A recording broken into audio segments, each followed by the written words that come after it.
प्यारा तू अत के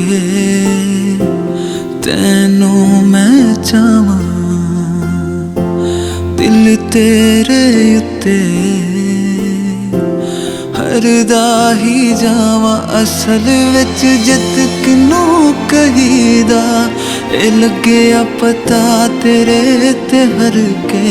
तू वेखी किते तोड़ ही ना जावी, बेकार दिल एतबार करके। तू तेरा हाँ विच ही ना छुड़ावी, जे टुर पियां हथ तेरा मैं फड़ के।